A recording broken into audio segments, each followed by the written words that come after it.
Good evening from New York. I'm Chris Hayes. Hope you had a good July 4th weekend. We are rapidly approaching the real, actual, serious for now start of the 24 Republican primary. The first RNC debate is next month in Milwaukee, where the Republicans will also hold their 2024 convention. And while it's still too early for any real predictions about who voters will choose or how this is all going to play out, right now, speaking as of today, it does look like Donald Trump is way ahead of everyone else. And that's in large part because Florida Governor Ron DeSantis, who was initially hyped up as the candidate who could take on Trump, has seen his poll numbers tank. Just look at the polling averages since the start of this calendar year. DeSantis' line should come with its own slide whistle. He's almost 30 points behind Trump in an average of the national polls. Even a top official at a pro-DeSantis super PAC recently conceded the Florida governor's campaign has been a bust so far. Right now in national polling, we are way behind. I'll be the first to admit that, okay? I believe in being really blunt and really honest. It's an uphill battle. I don't think it's an unwinnable battle by any stretch, okay? But clearly, Donald Trump is the runaway front runner. In the first four states, which matter tremendously, polls are a lot tighter. We're clearly still down. We're down double digits. We have work to do. We have wood to chop.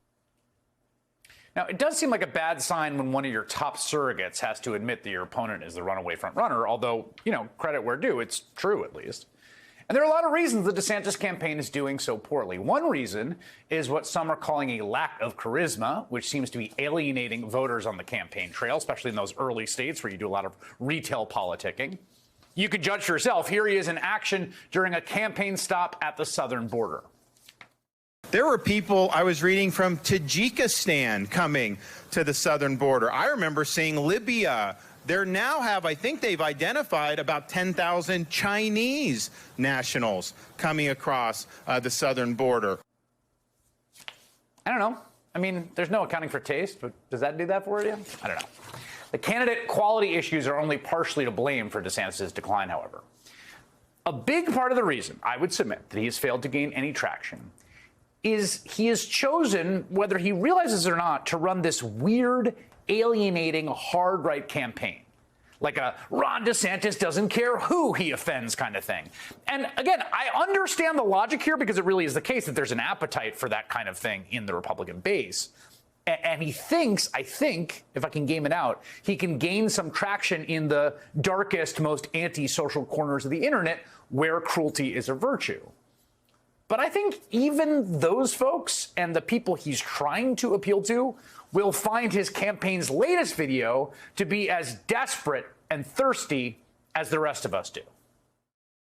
I will do everything in my power to protect our LGBTQ citizens. If Caitlyn Jenner were to walk into Trump Tower and want to use the bathroom, you would be fine with her using any bathroom she chooses. That is correct. In the future, can transgender women compete in Miss Universe? Yes. Make America great again. Psych!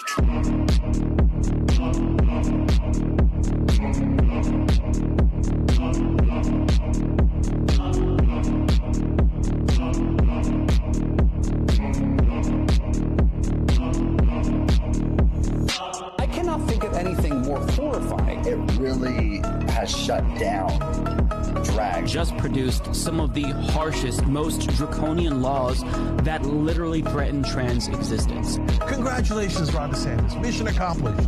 You win.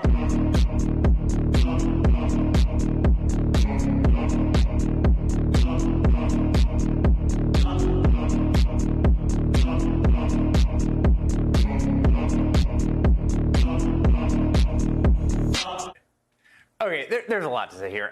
First, let me just say, I understand I, and probably you, are not the target audience for that video, which, again, fine. But everything about it is just so strange and so entirely alienating. I mean, yes, it's bait for folks like me, right? Oh, the liberals, including me in that video, they don't like Donald DeSantis, therefore you should like him. But again, that's lost underneath the crushing weight of the sheer effort of the uber online Twitter nerds who came up with this, who cannot or will not understand how to act and interact with other people like a normal person. In fact, I would go so far as to say that most people are not even the target audience for this video. I mean, even most Republicans are not the target audience for this video. When you're trying to compare yourself favorably to the serial killer from American Psycho, you may have lost the thread a bit. When you've hired campaign staffers, one of whom tweeted the video, who have lauded praise on Holocaust denier Nick Fuentes, right? Who like to hang out in the parts of the internet where people impress each other with how much of an edgelord they are and how they're never going to get married or have any kind of romantic relationship. Well, maybe this is the kind of campaign you end up running. So you've got a disgusting, whatever, homophobic, offensive video released on the last day of Pride Month because, again, this is all overly determined, right? They're trying to incite a backlash. And I get that this video exists, again, for that purpose. Like, we all see what you're doing. There's nothing subtle here. But again, even on its own terms, I think you missed the mark. My strong instinct is that even to the base, this comes across like Jeb's infamous please clap moment. Like, look at how edgy we are. On that show where Steve Cortes admits DeSantis is behind it by a mile, the host did an informal and unscientific survey of his very online listeners. Oh, it's Crypto Lawyer, of course, which had Trump trouncing DeSantis by 60 points. So he's not even winning over the kind of like hyper-engaged Twitter people he's targeting. And then, of course, there are costs to this kind of thing. I mean, politics is addition, not subtraction, right? It's cliche, but it's true. Many prominent LGBTQ Republicans who are at least somewhat supportive of DeSantis are now turning their backs on him.